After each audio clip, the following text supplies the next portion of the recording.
श्री ब्रह्मा जी कहते हैं, हे नारद, संपूर्ण देवताओं का यह वचन सुनकर भगवान शिव प्रसन्न हो उनसे इस प्रकार बोले। भगवान शिव ने कहा, देवताओं और ऋषियों, तुम सब आदर पूर्वक मेरी यह बात सुनो। मेरे क्रोध से जो कुछ हो गया है वह तो अन्यथा नहीं हो सकता, तथापि रति का शक्तिशाली पति कामदेव अभी तक अनंग शरीर रहित रहेगा, जब तक रुक्मणी पति श्री कृष्ण का धरती पर अवतार नहीं हो जाता। जब श्री कृष्ण द्वारका में रहकर पुत्रों को उत्पन्न करेंगे, तब वे रुक्मणी के गर्भ से काम को भी जन्म देंगे। उस काम का ही नाम उस समय प्रद्युम्न होगा, इसमें संशय नहीं है। उस पुत्र के जन्म लेते ही शंबरासुर उसे हर लेगा। हरण के पश्चात दानव शिरोमणि शांबर उस शिशु को समुद्र में डाल देगा। फिर वह मूढ़ उसे मरा हुआ समझकर अपने नगर को लौट जाएगा। रते, उस समय तक तुम्हें शांबरासुर के नगर में सुखपूर्वक निवास करना चाहिए, वही तुम्हें अपने पति प्रद्युम्न की प्राप्ति होगी। वहां तुमसे मिलकर काम युद्ध में शांबरासुर का वध करेगा और सुखी होगा। देवताओं, प्रद्युम्न नामधारी काम अपनी कामनी रति को तथा शांबरासुर के धन को लेकर उसके साथ पुनः नगर में जाएगा। यह मेरा कथन सर्वथा सत्य होगा। श्री ब्रह्मा जी कहते हैं, हे नारद, भगवान शिव की यह बात सुनकर देवताओं के चित्त में कुछ उल्लास हुआ और वे उन्हें प्रणाम करके दोनों हाथ जोड़कर विनीत भाव से बोले। देवताओं ने कहा, देवादिदेव, महादेव, करुणा सागर प्रभु, आप कामदेव को शीघ्र जीवन दान दें तथा रति के प्राणों की रक्षा करें। देवताओं की यह बात सुनकर सबके स्वामी करुणा सागर परमेश्वर शिव पुनः प्रसन्न होकर बोले, देवताओं, मैं बहुत प्रसन्न हूँ। मैं काम को सबके हृदय में जीवित कर दूंगा। वह सदा मेरा गण होकर विहार करेगा। अब अपने स्थान को जाओ, मैं तुम्हारे दुख का सर्वथा नाश कर दूंगा। ऐसा कहकर रुद्रदेव उस समय स्तुति करने लगे। देवताओं के देखते देखते अंतर्ध्यान हो गए। देवताओं का विस्मय दूर हो गया। वे सब के सब प्रसन्न हो गए। मुने, तदन अंतर रुद्र की बात पर भरोसा करके स्थिर होने वाले देवता रति को उनका कथन सुनाकर आश्वासन दे अपने अपने स्थान को चले गए। मुनीश्वर, काम पत्नी रति शिव के बताए हुए शांबर नगर को चली गई तथा रुद्रदेव ने जो समय बताया था उसकी प्रतीक्षा करने लगी। अध्याय 18 व 19। श्री ब्रह्मा जी का शिव की क्रोधा अग्नि को वाड़वा नल की संज्ञा दे समुद्र में स्थापित करके संसार के भय को दूर करना, भगवान शिव के विरह से देवी पार्वती का शोक तथा महर्षि नारद जी के द्वारा उन्हें तपस्या के लिए उपदेश पूर्वक पंचाक्षर मंत्र की प्राप्ति। श्री ब्रह्मा जी कहते हैं, हे नारद, भगवान शंकर रुद्र के तीसरे नेत्र से प्रकट हुई अग्नि ने कामदेव को शीघ्र जलाकर भस्म कर दिया। तब वह बिना किसी प्रायोजन के ही प्रज्वलित हो सब ओर फैलने लगी। इससे चराचर प्राणियों सहित तीनों लोकों में महान हाहाकार मच गया। संपूर्ण देवता और ऋषि तुरंत मेरी शरण में आए।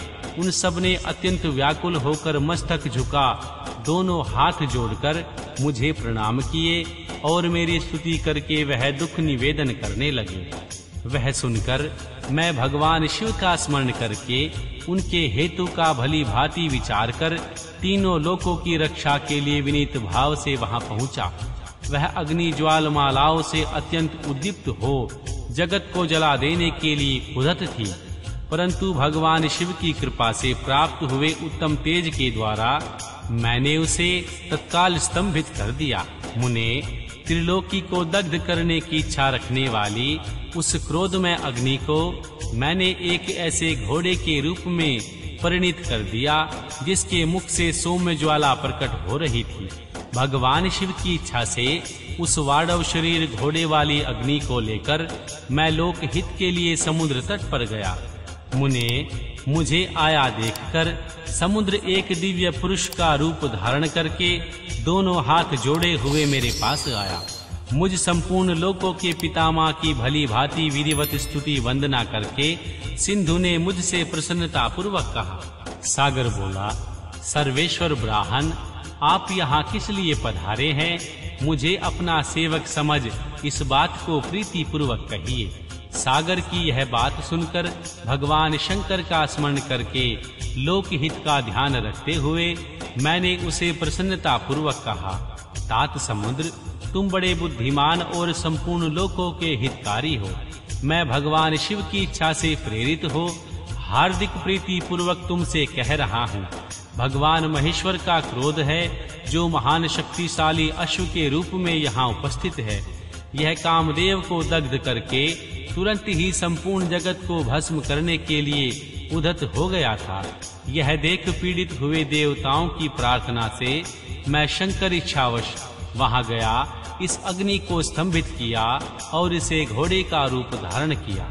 इसे लेकर मैं यहाँ आ गया। जलाधार, मैं जगत पर दया करके तुम्हें यह आदेश दे रहा हूँ।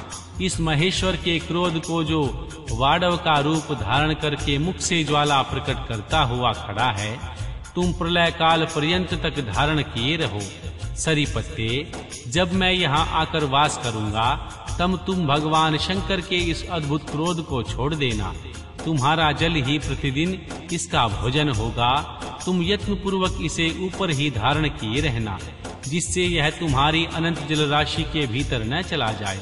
श्री ब्रह्मा जी कहते हैं, हे नारद, मेरा ऐसा कहने पर समुद्र ने रुद्र की क्रोधा अग्नि रूप वाडवानल को धारण करना स्वीकार कर लिया, जो दूसरों के लिए असंभव था। तदनंतर वह वाडव अग्नि समुद्र में प्रविष्ट हुई और ज्वालमालाओं में प्रदीप्त हो सागर की जलराशि का दहन करने लगी। मुने, इससे संतुष्ट चित्त होकर मैं अपने लोक को चला आया और वह दिव्य रूपधारी समुद्र मुझे प्रणाम करके अदृश्य हो गया। महामुने, रुद्र की उस समय क्रोधा अग्नि के भय से छूटकर संपूर्ण जगत का स्वस्थता का अनुभव करने लगा और देवता तथा मुनि सुखी हो गए। श्री नारद जी बोले, दयानिधे, मदन दहन के पश्चात गिरिजानंदिनी पार्वती देवी ने क्या किया? वे अपनी दोनों सखियों के साथ कहाँ गई? यह सब मुझे बताइए। श्री ब्रह्मा जी ने कहा, भगवान शंकर के नेत्र से उत्पन्न हुई आग ने जब कामदेव को दग्ध किया, तब वहाँ अद्भुत शब्द प्रकट हुआ जिससे सारा आकाश गूंज उठा। उस महान शब्द के साथ ही कामदेव को दग्ध होते हुआ देख भयभीत और व्याकुल हुई पार्वती दोनों सखियों के साथ अपने घर चली गई। उस शब्द से परिवार सहित हिमवान भी बड़े विस्मय में पड़ गए और वहां गई हुई अपनी पुत्री का स्मरण करके उन्हें बड़ा क्लेश हुआ। इतने में ही देवी पार्वती दूर से आती हुई दिखाई दी। वे शंभु के विरह से रो रही थी।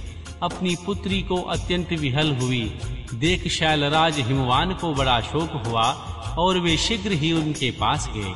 फिर वे हाथ से उनकी दोनों आंखें पोंछकर बोले, शिवे, डरो मत, रो मत। ऐसा कहकर अचलेश्वर हिमवान ने अत्यंत विहल हुए देवी पार्वती को शीघ्र ही गोद में उठा लिया और उसे सांत्वना देते हुए अपने घर ले आए। कामदेव का दाह करके महादेव जी अदृश्य हो गए थे, अतः उनके विरह से पार्वती अत्यंत व्याकुल हो उठी। उन्हें कहीं भी सुख या शांति नहीं मिलती थी। पिता के घर रहकर जब वे अपनी माता से मिली, उस समय पार्वती शिवा ने अपना नया जन्म हुआ माना। वे अपने रूप की निंदा करने लगी और बोली, हाय मैं मारी गई। सखियों के समझाने पर भी वे गिरिराज कुमारी कुछ समझ नहीं पाती थी। वे सोते जागते खाते पीते नहाते धोते चलते फिरते और सखियों के बीच में खड़े होते भी कभी किंचिन मात्र भी सुख का अनुभव नहीं करती थी। मेरे स्वरूप को तथा जन्म कर्म को धिक्कार है, ऐसा कहती हुई वे सदा महादेव जी की प्रत्येक चेष्टा का चिंतन करती थी। इस प्रकार पार्वती भगवान शिव के विरह से मन ही मन अत्यंत क्लेश का अनुभव करती और किंचिन मात्र से भी सुख नहीं पाती थी। वे सदा शिव शिव का ही जाप करती थी। शरीर से पिता के घर में रहकर भी वे चित्त से पिनाकमणि भगवान शंकर के पास पहुंची रहती थी।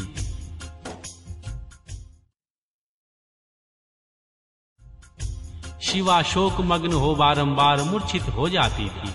शैलराज हिमवान, उनकी पत्नी मेनका तथा उनके मैनाक आदि सभी पुत्र जो बड़े उदार चेता थे, उन्हें सदा सांत्वना देते रहते थे।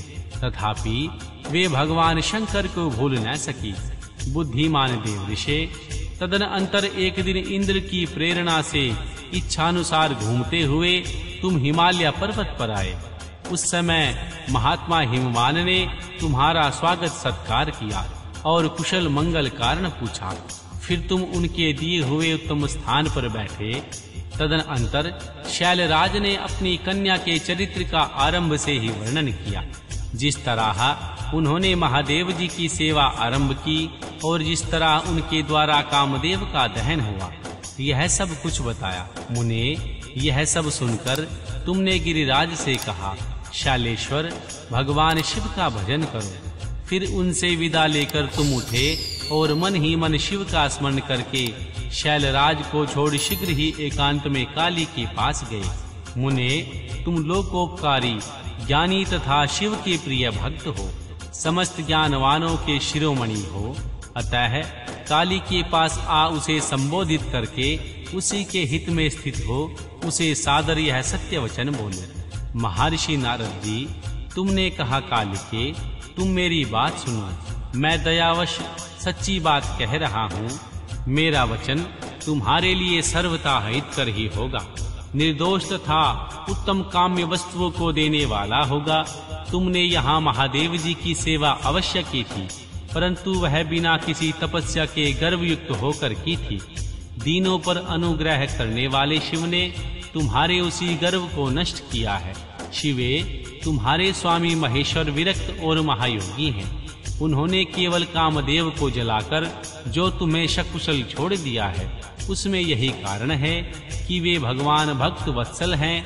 अतः तुम उत्तम तपस्या में संलग्न हो चिरकाल तक महेश्वर की आराधना करो। तपस्या से तुम्हारा संस्कार हो जाने पर रुद्रदेव तुम्हें अपनी सहधर्मिणी बनाएंगे। तुम भी कभी उन कल्याणकारी शंभु का परित्याग नहीं करोगी। देवी, तुम हठपूर्वक शिव को अपनाने का यत्न करो। शिव के सिवा दूसरे किसी को अपना पति स्वीकार न करना। श्री ब्रह्मा जी कहते हैं, मुने, तुम्हारी यह बात सुनकर गिरिराज कुमारी काली कुछ उल्लासित हो तुमसे हाथ जोड़कर प्रसन्नता पूर्वक बोली। शिवा ने कहा, प्रभु, आप सर्वज्ञ तथा जगत का उपकार करने वाले हैं। मुने, मुझे रुद्रदेव की आराधना के लिए कोई मंत्र दीजिए। श्री ब्रह्मा जी कहते हैं, हे नारद, पार्वती देवी का यह वचन सुनकर तुमने पंचाक्षर शिव मंत्र नमः शिवाय का उन्हें विधि पूर्वक उपदेश दिया। साथ ही उस मंत्र राज में श्रद्धा उत्पन्न करने के लिए तुमने उनका सबसे अधिक प्रभाव बताया। हे नारद, तुम बोले, देवी, इस मंत्र का परम अद्भुत प्रभाव सुनो। इसके सुनने मात्र से भगवान शंकर प्रसन्न हो जाते हैं। यह मंत्र सब मंत्रों का राजा और मनोवांछित फल को देने वाला है। भगवान शंकर को बहुत ही प्रिय है तथा साधक को भोग और मोक्ष देने में समर्थ है। सौभाग्यशालिनी, इस मंत्र का विधि पूर्वक जाप करने से तुम्हारे द्वारा आधारित हुए भगवान शिव अवश्य और शीघ्र ही तुम्हारी आंखों के सामने प्रकट हो जाएंगे। शिवे, सोच संतोष आदि नियमों में तत्पर रहकर भगवान शिव के स्वरूप का चिंतन करती हुई तुम पंचाक्षर मंत्र का जाप करो। इससे आराध्य देव शिव शीघ्र ही संतुष्ट होंगे। साध्वी, इस तरह तपस्या करो। तपस्या से महेश्वर वश में हो सकते हैं। तपस्या से ही सबको मनोवांछित फल की प्राप्ति होती है, अन्यथा नहीं। श्री ब्रह्मा जी कहते हैं, हे नारद, तुम भगवान शिव के प्रिय भक्त हो और इच्छानुसार विचरने वाले हो। तुमने काली से उपयुक्त बात कहकर देवताओं के हित में तत्पर हो स्वर्ग लोक को प्रस्थान किया। तुम्हारी यह बात सुनकर उस समय देवी पार्वती बहुत प्रसन्न हुई। उन्हें परम उत्तम पंचाक्षर मंत्र प्राप्त हो गया था। अध्याय 20 व 21। श्री शिव की आराधना के लिए पार्वती जी की दुष्कर तपस्या। श्री ब्रह्मा जी कहते हैं, देवऋषि, तुम्हारे चले जाने पर प्रफुल्ल चित्त हुई मां पार्वती ने महादेव जी को तपस्या से ही साध्य माना और तपस्या के लिए ही मन में निश्चय कर लिया। तब उन्होंने अपनी सखी जया और विजया के द्वारा पिता हिमाचल और माता मैना से आज्ञा मांगी। पिता ने तो आज्ञा दे दी, परंतु माता मैना ने स्नेहवश अनेक प्रकार से समझाया और घर से दूर जाकर वन में तप करने से पुत्री को रोका। मैना ने तपस्या के लिए वन में जाने से रोकते हुए उमा बाहर न जाओ ऐसा कहकर उस समय शिवा का नाम उमा हो गया। मुने शैलराज की प्यारी पत्नी मैना ने रोकने से शिवा को दुखी हुई जान अपना विचार बदल दिया और मां पार्वती को तपस्या के लिए जाने की आज्ञा दे दी। मुनि श्रेष्ठ, माता की वह आज्ञा पाकर उत्तम व्रत का पालन करने वाली देवी पार्वती ने भगवान शंकर का स्मरण करके अपने मन में बड़े सुख का अनुभव किया। माता पिता को प्रसन्नता पूर्वक प्रणाम करके भगवान शिव के स्मरण पूर्वक दोनों सखियों के साथ वे तपस्या करने के लिए चली। अनेक प्रकार के प्रिय वस्त्रों का परित्याग करके मां पार्वती ने कटी प्रदेश में सुंदर मूंज की मेघला बांध शीघ्र ही वकल धारण कर लिया। हार का परिहार करके उत्तम मृग चर्म को हृदय से लगाया। तत्पश्चात वे तपस्या के लिए गंगा अवतरण गंगोत्री तीर्थ की ओर चली, जहां ध्यान लगाते हुए भगवान शंकर ने कामदेव को दग्ध किया था। हिमालय का वह शिखर गंगा अवतरण के नाम से प्रसिद्ध है। वहीं पर उत्तम श्रृंगी तीर्थ में पार्वती ने तपस्या प्रारंभ की। गौरी के तप करने से उनका गौरी शिखर नाम हो गया। मुने देवी शिवा ने अपने तप की परीक्षा के लिए वहां बहुत से सुंदर एवं पवित्र वृक्ष लगाए जो फल देने वाले थे। सुंदरी पार्वती ने पहले भूमि शुद्ध करके वहां एक वेदी का निर्माण किया। तदनंतर ऐसी तपस्या आरंभ की जो मुनियों के लिए भी दुष्कर थी। वे मन सहित संपूर्ण इंद्रियों को शीघ्र ही काबू में करके उस वेदी पर उच्च कोटि की तपस्या करने लगी। ग्रीष्म काल में अपने चारों ओर दिन रात आग जलाए रखकर वो बीच में बैठती और निरंतर पंचाक्षर मंत्र का जाप करती रहती। वर्षा ऋतु में वेदी पर सुस्थिर आसन से बैठकर अथवा किसी पत्थर की चट्टान पर ही आसन लगाकर वे निरंतर वर्षा की जलधारा से भीगती रहती थी। शीतकाल में निराहार रहकर भगवान शंकर के भजन में तत्पर होवे सदा शीतल जल के भीतर खड़ी रहती थी तथा रात भर बर्फ की चट्टानों पर बैठा करती थी। इस प्रकार तप करती हुई पंचाक्षर मंत्र के जाप में संलग्न हो देवी शिवा संपूर्ण मनोवांछित फलों के दाता भगवान शिव का ध्यान करती थी। प्रतिदिन अवकाश मिलने पर वे सखियों के साथ अपने लगाए हुए वृक्षों को प्रसन्नता पूर्वक सींचती और वहां पधारे हुए अतिथि का आतिथ्य सत्कार भी करती थी। शुद्ध चित्त वाली मां पार्वती ने प्रचंड आंधी, कड़ाके की सर्दी, अनेक प्रकार की वर्षा तथा दुस्साह धूप का भी सेवन किया। उनके ऊपर वहां नाना प्रकार के दुख आए, परंतु उन्होंने उन सब को कुछ नहीं गिना। हे मुने, वे केवल भगवान शिव में मन लगाकर वहां सुस्थिर भाव से खड़ी या बैठी रहती थी। उनका पहला वर्ष फलाहार में बीता और दूसरा वर्ष उन्होंने केवल पत्ते चबाकर बिताया। इस तरह तपस्या करती हुई देवी पार्वती ने क्रमशः असंख्य वर्ष व्यतीत कर दिए। तदनंतर हिमवान की पुत्री शिवा देवी पत्ते खाना भी छोड़कर सर्वथा निराहार रहने लगी, तो भी तपश्चर्या में उनका अनुराग बढ़ता ही गया। हिमाचल पुत्री शिवा ने भोजन के लिए पर्ण का भी परित्याग कर दिया, इसलिए देवताओं ने उसका नाम अपर्णा रख दिया। इसके बाद मां पार्वती भगवान शिव के स्मरण पूर्वक एक पैर से खड़ी हो पंचाक्षर मंत्र का जाप करती हुई बड़ी भारी तपस्या करने लगी। उनके अंग चीर और वक्कल से ढके थे। वे मस्तक पर जटाओं का समूह धारण करके रहती थी। इस प्रकार भगवान शिव के चिंतन में लगी हुई देवी पार्वती अपनी तपस्या के द्वारा मुनियों को भी जीत लिया। उस तपोवन में महेश्वर के चिंतन पूर्वक तपस्या करती हुई काली के 3000 वर्ष व्यतीत हो गए। तदनंतर जहां महादेव जी ने 60,000 वर्षों तक तप किया था, उस स्थान पर क्षण भर ठहरकर शिवा देवी इस प्रकार चिंता करने लगी, क्या महादेव जी इस समय यहाँ नहीं जानते मैं उनके नियमों के पालन में तत्पर हो तपस्या कर रही हूँ? फिर क्या कारण है सुदीर्घ काल से तपस्या में लगी हुई मुझ सेविका के पास वो नहीं आई?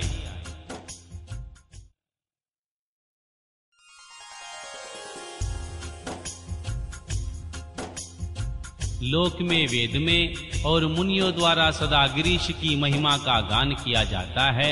सब यही कहते हैं, भगवान शंकर सर्वज्ञ, सर्वात्मा, सर्वदर्शी, समस्त ऐश्वर्यों के दाता, दिव्यमान, शक्ति संपन्न, सबके मनोभाव को समझने वाले, भक्तों को उनकी अभिष्ट वस्तु देने वाले और सदा समस्त कलेशों का निवारण करने वाले हैं। यदि मैं समस्त कामनाओं का परित्याग करके भगवान वृषभध्वज में अनुरक्त हुई हूँ, तो वे कल्याणकारी भगवान शिव यहाँ मुझ पर प्रसन्न हो। यदि मैंने नारद स्तोत्र शिव पंचाक्षर मंत्र का सदा उत्तम भक्ति भाव से विधि पूर्वक जाप किया हो, तो भगवान शंकर मुझ पर प्रसन्न हो। यदि मैं सर्वेश्वर भगवान शिव की भक्ति से युक्त एवं निर्विकार हूँ, तो भगवान शंकर मुझ पर अत्यंत प्रसन्न हो। इस तरह नित्य चिंतन करती हुई जटावक्कल धारिणी निर्विकार देवी पार्वती मुंह नीचे किए सुदीर्घ काल तक तपस्या में लगी रही। उन्होंने ऐसी तपस्या की जो मुनियों के लिए भी दुष्कर थी। वहां उस तपस्या का स्मरण करके पुरुषों को बड़ा विस्मय हुआ। महर्षि, मां पार्वती की तपस्या का जो दूसरा प्रभाव पड़ा था, उसे भी इस समय सुनो। जगदम्बा पार्वती का वह महान परम तप आश्चर्यजनक था, जो संभवतः है एक दूसरे के विरोधी थे। ऐसे प्राणी भी उस आश्रम के पास जाकर उनकी तपस्या के प्रभाव से विरोध रहित हो जाते थे। सिंह और गौ आदि सदा राग आदि द्वेषों से संयुक्त रहने वाले पशु भी देवी पार्वती के तप की महिमा से वहां परस्पर बाधा नहीं पहुंचाते थे। मुनि श्रेष्ठ, इसके अतिरिक्त जो संभवतः एक दूसरे के वैरी हैं, वे चूहे, बिल्ली आदि एक दूसरे जीव भी उस आश्रम पर कभी रोष आदि विकारों से युक्त नहीं होते थे। वहां के सभी वृक्षों में सदा फल लगे रहते थे। भांति भांति के तृण और विचित्र पुष्प उस वन की शोभा बढ़ाते थे। वहां का सारा वन प्रांत कैलाश के समान हो गया। मां पार्वती के तप की सिद्धि का साकार रूप बन गया। अध्याय 22। देवी पार्वती की तपस्या विषयक दृढ़ता, उनका पहले से भी उग्र तप करना, उससे त्रिलोकी का संतप्त होना तथा समस्त देवताओं के साथ श्री ब्रह्मा और भगवान विष्णु का भगवान शिव के स्थान पर जाना। श्री ब्रह्मा जी कहते हैं, मुनीश्वर, भगवान शिव की प्राप्ति के लिए इस प्रकार तपस्या करती हुई पार्वती के बहुत से वर्ष व्यतीत हो गए, तो भी भगवान शंकर प्रकट नहीं हुए। तब हिमाचल, मैना, मेरु और मंदराचल आदि ने आकर देवी पार्वती को समझाया और भगवान शिव की प्राप्ति को अत्यंत दुष्कर बताकर उनसे यह अनुरोध किया कि तुम तपस्या छोड़कर घर को लौट चलो। तब उन सब की बात सुनकर देवी पार्वती ने कहा, पिताजी, माताजी तथा मेरे सभी बांधव, मैंने पहले जो बात कही थी उसे क्या आप लोगों ने भुला दिया है? अस्तु, इस समय भी जो मेरी प्रतिज्ञा है उसे आप लोग सुन लें। जिन्होंने रोष से कामदेव को जलाकर भस्म कर दिया है, वे महादेव जी यद्यपि विरक्त हैं, तो भी मैं अपनी तपस्या से उन भक्तवत्सल भगवान शंकर को अवश्य संतुष्ट कर दूंगी। अब आप लोग प्रसन्नता पूर्वक अपने अपने घर को जाएं। महादेव जी को संतुष्ट होना ही होगा, इसमें अन्यथा विचार की आवश्यकता नहीं है। उन्होंने कामदेव को जलाया है, जिन्होंने इस पर्वत के वन को भी जलाकर भस्म कर दिया है। उन भगवान शंकर को केवल मैं तपस्या से यही बुलाऊंगी। महाभागगण, आप यह जान लें कि उनकी महान तपोबल से ही भगवान सदाशिव की सेवा सुलभ हो सकती है। यह मैं आप लोगों से सत्य सत्य कहती हूँ। सुरमधुर भाषण करने वाले पर्वतराज कुमारी शिवा, माता मेनका और भाई मैनाक, पिता और हिमालय, मंदराचल आदि से उपयुक्त बात कहकर शीघ्र ही चुप हो गए। शिवा के ऐसा कहने पर वे चतुर चालाक पर्वतराज गिरिराज सुमेरु आदि गिरिजा की बारंबार प्रशंसा करते हुए अत्यंत विस्मित हो जैसे आए थे वैसे ही लौट गए। उन सब के चले जाने पर सखियों से घिरी हुई मां पार्वती ने मन में यथार्थ निश्चय करके पहले से भी उग्र तपस्या करने लगी। मुनि श्रेष्ठ, देवताओं, असुरों, मनुष्यों और चराचर प्राणियों सहित समस्त त्रिलोक की उस महती तपस्या से संतप्त हो उठी। उस समय समस्त देवता, असुर, यक्ष, किन्नर, चारण, सिद्ध, साध्य, मुनि, विद्याधर, बड़े बड़े नाग, प्रजापति, गृहाग तथा अन्य लोग महान से महान कष्ट में पड़ गए, परंतु इसका कोई कारण उनकी समझ में नहीं आया। तब इंद्र आदि सब देवता मिलकर गुरु बृहस्पति से सलाह लेने में विहलता के साथ सुमेरु पर्वत पर मुझ विधाता की शरण में आए। उस समय उनके सारे अंग संतप्त हो रहे थे। वहां आ मुझे प्रणाम करके उन सभी व्याकुल और कांतिहीन देवताओं ने मेरी स्तुति करके एक साथ ही मुझसे पूछा, प्रभो, जगत के संतप्त होने का क्या कारण है? उनका यह प्रश्न सुनकर मन ही मन भगवान शिव का स्मरण करके विचार पूर्वक मैंने सब कुछ जान लिया। इस समय विश्व में जो दाह उत्पन्न हो गया है वह गिरिजा की तपस्या का फल है। यह जानकर मैं उन सब के साथ शीघ्र ही क्षीर सागर को गया। वहां जाने का उद्देश्य भगवान विष्णु से सब कुछ बताना था। वहां पहुंचकर देखा भगवान श्री हरि सुखद आसन पर विराजमान है। देवताओं के साथ मैंने हाथ जोड़कर प्रणाम पूर्वक उनकी स्तुति की और कहा, महाविष्णु, तपस्या में लगी हुई देवी पार्वती के उग्र तप से संतप्त हो हम सब लोग आपकी शरण में आए हैं। आप हमें बचाइए प्रभु। हम सब देवताओं की यह बात सुनकर शेष सैया पर बैठे भगवान लक्ष्मीपति हमसे बोले। श्री विष्णु ने कहा, देवताओं, मैंने आज देवी पार्वती की तपस्या का सारा कारण जान लिया है, अतः तुम लोग के साथ अब परमेश्वर शिव के समीप चलता हूँ। हम सब लोग मिलकर यह प्रार्थना करेंगे वे गिरजा को ब्याह कर अपने यहाँ ले आवे। अमरो, इस समय समस्त संसार के कल्याण के लिए भगवान शिव के पानी ग्रहण के लिए अनुरोध करेंगे। देवादिदेव पिनाकधारी भगवान शिव शिवा को वरने के लिए जैसे भी हम उनके आश्रम पर जाएं, इस समय हम वैसा ही प्रयत्न करेंगे।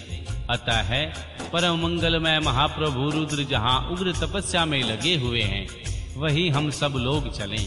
भगवान विष्णु की यह बात सुनकर समस्त देवता आदि हठी, क्रोधी और जलाने के लिए उदत रहने वाले प्रलंकर रुद्र से अत्यंत भयभीत होकर बोले।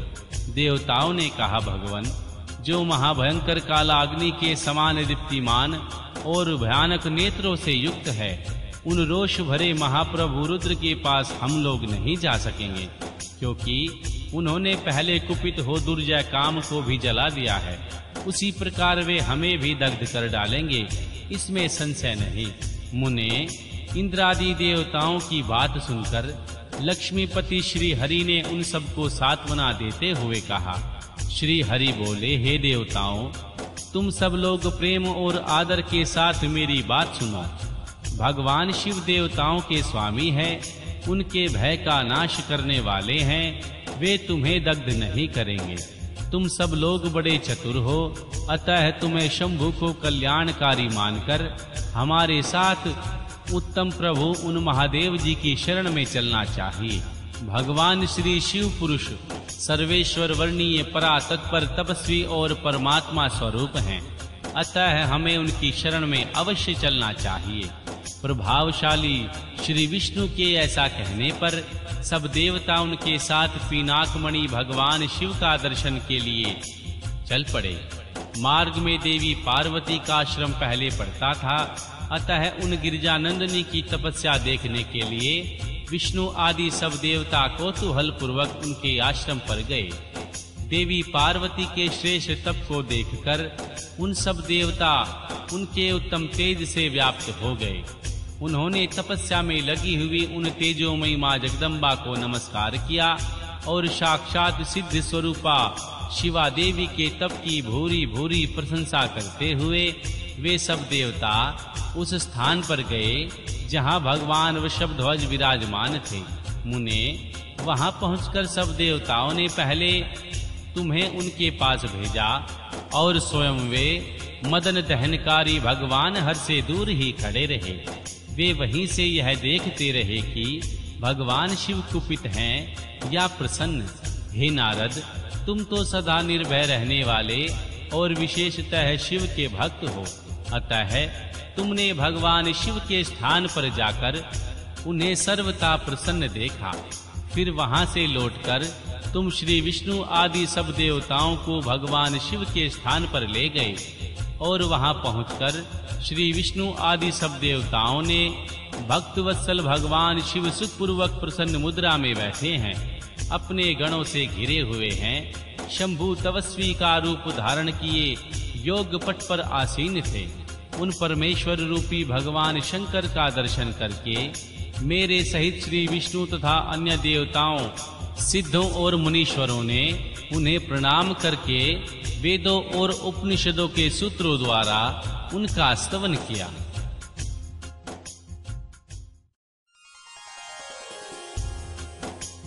अध्याय 23। देवताओं का भगवान शिव से मां पार्वती के साथ विवाह करने का अनुरोध। भगवान का विवाह के दोष बताकर अस्वीकार करना तथा उनके पुनः प्रार्थना करने पर स्वीकार कर लेना। श्री ब्रह्मा जी कहते हैं, हे नारद, देवताओं ने वहां पहुंचकर भगवान रुद्र को प्रणाम करके उनकी स्तुति की। तब नंदिकेश्वर ने भगवान शिव से उनकी दीन बंधुता एवं भक्त वत्सलता की प्रशंसा करते हुए कहा, प्रभो, देवता और मुनि संकट में पड़कर आपकी शरण में आए हैं। सर्वेश्वर, आप उनका उद्धार करें। दयालु नंदी के इस प्रकार सूचित करने पर भगवान शंभु धीरे धीरे आंखें खोलते हैं। समाधि से विरत हो परम ज्ञानी परमात्मा एवं ईश्वर शंभु ने समस्त देवताओं से इस प्रकार कहा।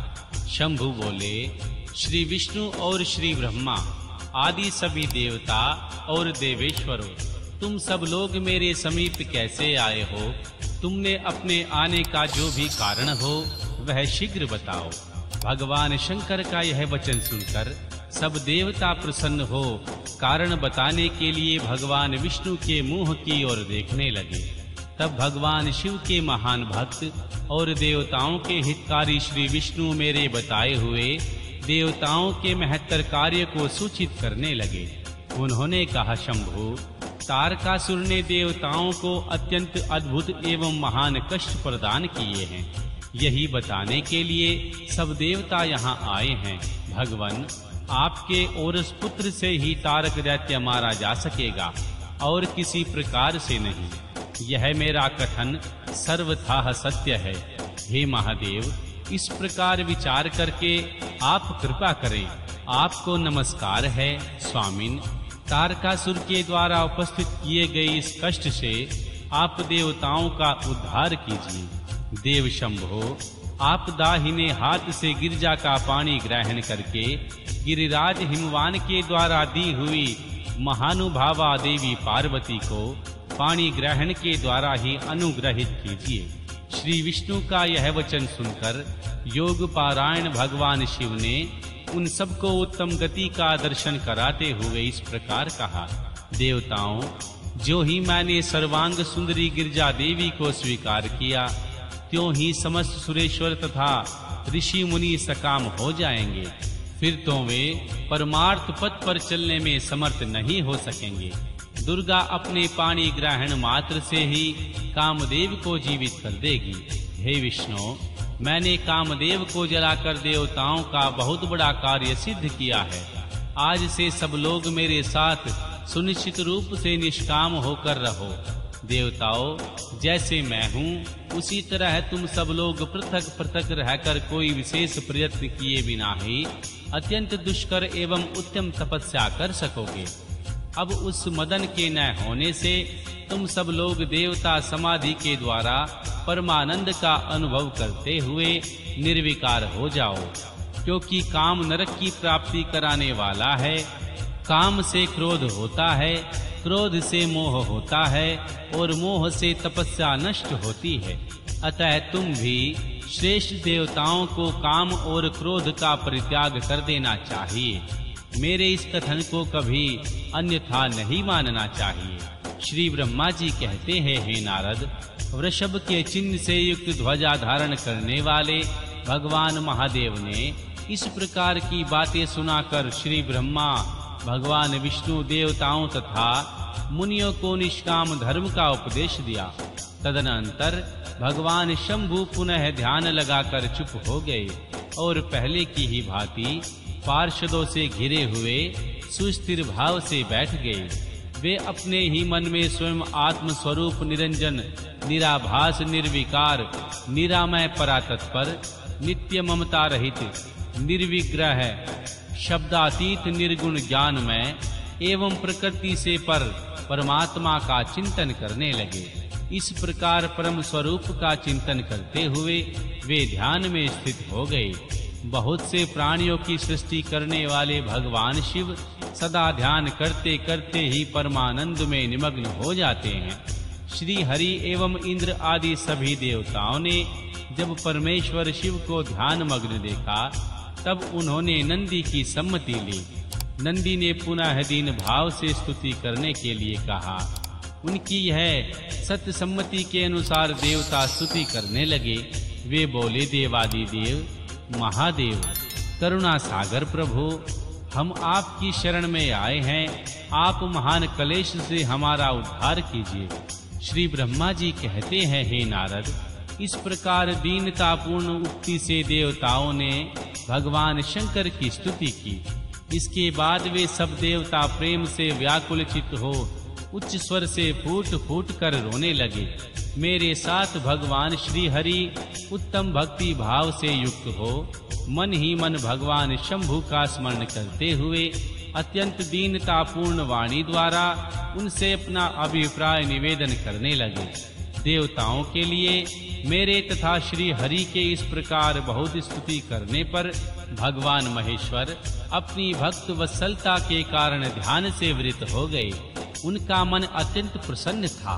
वे भक्त वत्सल श्री हरि आदि को करुणा दृष्टि से देखकर उनका हर्ष बढ़ाते हुए बोले, विष्णु, ब्राह्मण तथा इंद्र आदि देवताओं, तुम सब लोग एक साथ यहाँ आकर किस अभिप्राय से आए हो?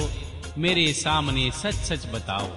श्री हरि ने कहा, महेश्वर, आप सर्वज्ञ हैं, सबके अंतर्यामी ईश्वर हैं। क्या आप हमारे मन की बात नहीं जानते?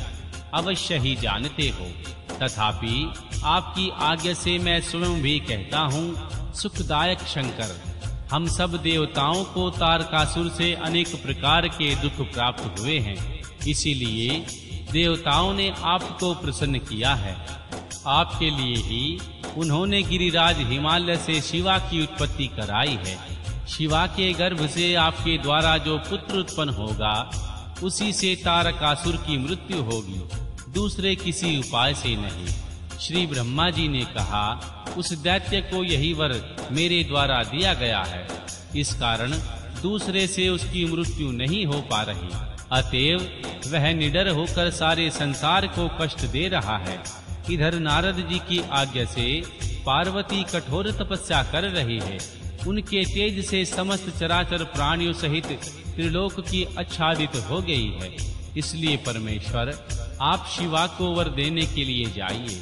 स्वामिन, देवताओं का दुख मिटाइए और हमें सुख दीजिए। शंकर, मेरे तथा देवताओं के हृदय में आपके विवाह का उत्सव देखने के लिए बड़ा भारी उत्साह है। अतः आप यथोचित रीति से विवाह कीजिए। परातत्पर परमेश्वर, आपने रति को जो वर दिया था उसकी पूर्ति का अवसर आ गया है, अतः आप अपनी प्रतिज्ञा को शीघ्र सफल कीजिए। श्री ब्रह्मा जी कहते हैं, हे नारद, ऐसा कहकर उन्हें प्रणाम करके श्री विष्णु आदि देवताओं ने